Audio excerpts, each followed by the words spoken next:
21. mendeko gizarteak, Andoainen ere, zabor kudeaketa jasangarriaren aldeko pausoak nahita nahiez eman behar ditu. La cultura del reducir, reutilizar, reciclar y revalorizar está cada vez más presente en nuestra vida. Sin embargo, aún sería necesaria su potenciación por medio de campañas de sensibilización.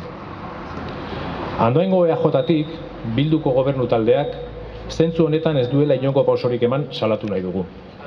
Naiz eta agintaldia hasieran, duela ia 2 urte, udalbatzaren gehiengoak edukinontzi bidezko zabor kudeaketaren aldeko mozioa onartu zuen.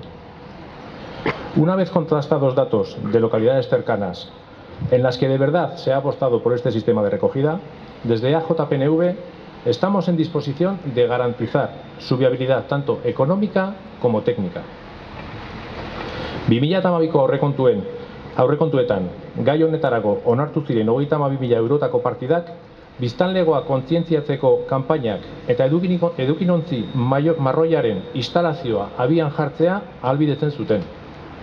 Queremos denunciar la dejadez del equipo de gobierno que, aunque se autoproclaman como los grandes defensores del reciclaje, a la hora de la verdad no han sido capaces de reciclar un solo gramo de residuo orgánico en estos años, única y exclusivamente por no poner en marcha un sistema por el que la mayoría de los andoaindarras apuesta abiertamente, pero simplemente porque no es el suyo, no es su sistema. Andoaindarrok birziklapenaren aldeko urratsak aldarrikatzen ditugu. Andoaindarrok edukinontzi marroiaren aldeko apostua egiten dugu.